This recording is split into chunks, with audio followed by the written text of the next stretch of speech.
Bom dia, bom dia, bom dia, meninos e meninas. Hoje nós vamos rever algumas figuras de linguagem. A aula passada, nós estudamos sobre elas. Vocês devem estar lembrados. Lembram da metáfora? Lembram da antítese, do sentido oposto, né? O bem, o mal na mesma frase. Lembram da aliteração?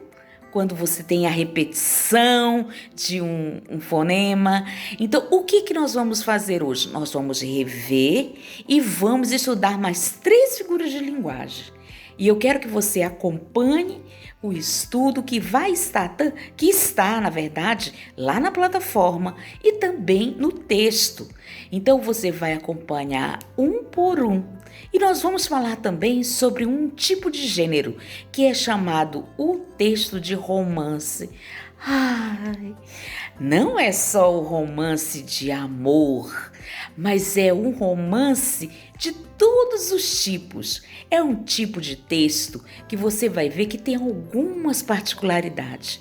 E o texto de hoje nós vamos pegar um pequeno trecho de um livro muito lindo chamado O Pequeno Príncipe.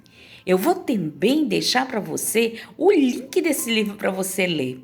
Ele conta a história de um menino que mora em um outro planeta, né? E você vai ter alguns personagens que vão assumir forma humana, que é a chamada personificação. E vão estar falando, pensando. É um texto muito lindo sobre o cativar as pessoas, cativar e ser responsável por aquilo que cativa. É uma frase do texto. Mas o que esse texto vai estar falando com vocês? Ele estará falando sobre o encontro do pequeno príncipe com a raposa. Eu quero que você leia com muita paciência e tente extrair de lá coisas boas para a sua vida, para a sua história. O texto não é só um romance, ele tem também um pouco de filosofia de vida, que nós somos pessoas que devemos sempre nos preocupar com a empatia, com o outro, e não passar feito um trator na vida das pessoas, não. Que a gente deve sempre pensar sobre o que falamos, sobre o que geramos no coração das outras pessoas, com nossas palavras e nossas ações. Então vamos estudar, porque nós precisamos terminar este ano. E assim, nesse meio dessa pandemia, de toda essa confusão, nós não vamos deixar a escola. Porque é na escola que a gente aprende coisas novas, que a gente tem a oportunidade de caminhar para um mundo novo e conquistar coisas novas para a nossa vida. Que você possa fazer a leitura deste texto, a leitura também do conteúdo e acompanhar toda a videoaula que a prof vai colocar. Um beijão para vocês e um lindo dia. Beijo, beijo, beijo.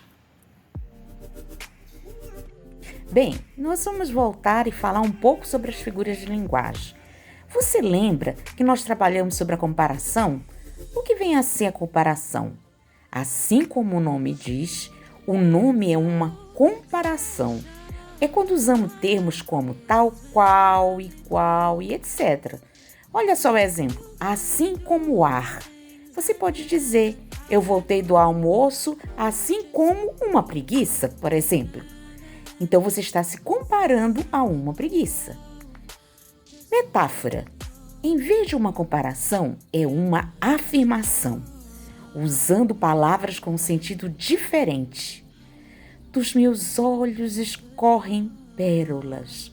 Ou seja, você está usando o sentido figurado da palavra, que é o sentido que não está sendo real, certo? Os seus olhos não escorrem pérolas.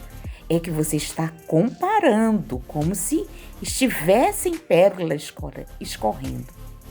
Metonímia é uma aproximação, substituição. Olha só, lemos Machado de Assis. Você não lê Machado de Assis, e sim um livro dele. Olha outro exemplo aí. São nomes de marcas que são atribuídos a certos produtos, como Gillette, Bombril, que boa, todinho.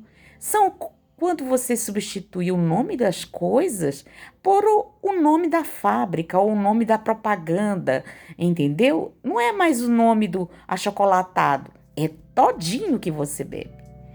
Antítese. São ideias contrárias. Lembra que eu falei? Os antônimos. Olha o exemplo. Uma noite longa para uma vida curta. Qual palavras são antônimas aí? Você tem longo e curto. Olha outro aqui. Altos e baixos. Eu vivi altos e baixos. Ou seja, a palavra alto, o antônimo é baixo. O próximo é paradoxo. O paradoxo são ideias que se anulam. Por exemplo, o para sempre sempre acaba. Uai, mas ele não era para sempre? Como sempre ele vai acabar? É um paradoxo. Para conhecer meu interior, é preciso sair de mim. Uai, mas não era o interior? Como é que você vai sair de você? Aí é exterior. E é um paradoxo. Prosopopeia. Atribuição de características humanas a coisas não humanas. Pé de mesa, cabeça de alho. Hipérbole é o exagero. Vou morrer de rir. Agora, vamos ler as características de um romance. Características do romance. Quando falamos em romance, logo pensamos em algo romântico, de paixões. No entanto, o romance literário nem sempre aborda esse assunto. Na verdade, ele é um gênero literário que corresponde a uma composição em prosa, ou seja, uma narrativa com diversas tramas para se chegar à ideia principal. Lá no dicionário, procura lá a descrição de romance para você ver. O romance, ele tem uma estrutura, ele tem narrador, personagem, enredo, tempo. Olha só, o narrador é a pessoa que conta a história. Então, ele é considerado sempre às vezes na primeira pessoa ou ele é apenas uma figura responsável pela história. Personagem são as figuras, pessoas que fazem parte da obra.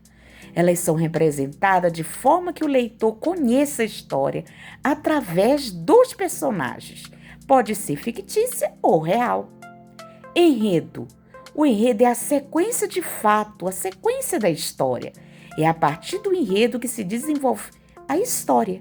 E o tempo é a organização dos fatos que ocorrerão na história. Ele pode ser cronológico, segunda-feira, terça-feira, ou psicológico.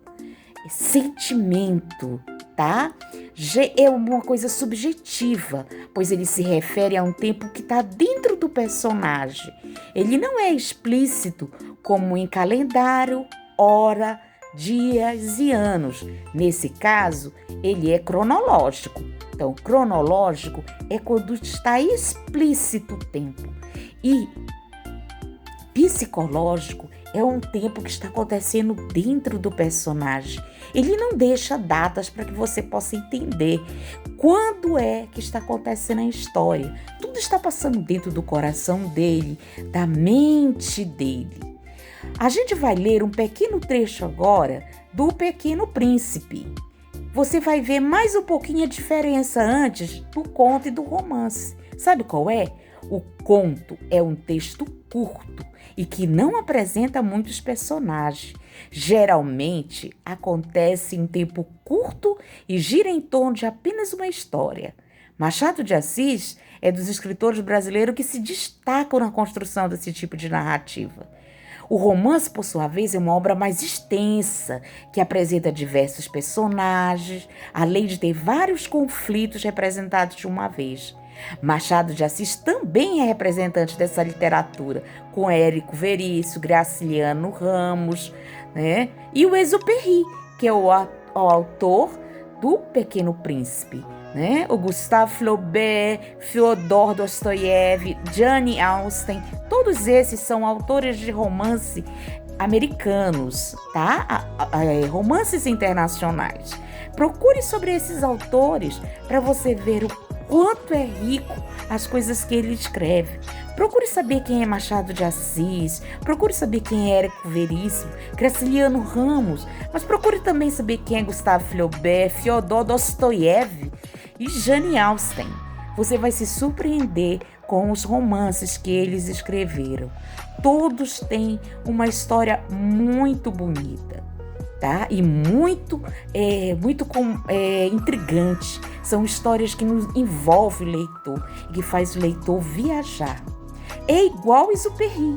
Exupéry é um escritor francês, o autor da obra que eu estou falando desde o começo, que nós vamos estudar, que é O Pequeno Príncipe.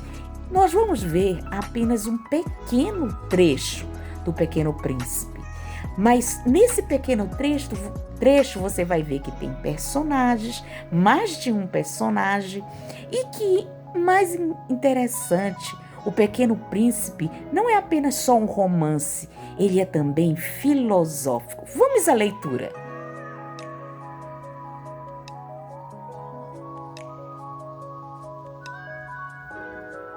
Esse é o trecho do Pequeno Príncipe. E eu tenho um desafio para você.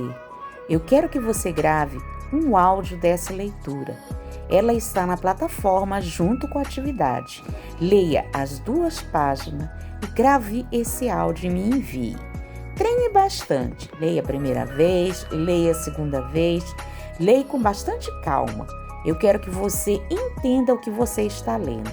Um grande beijo e até a próxima. Beijo, beijo, beijo, beijo.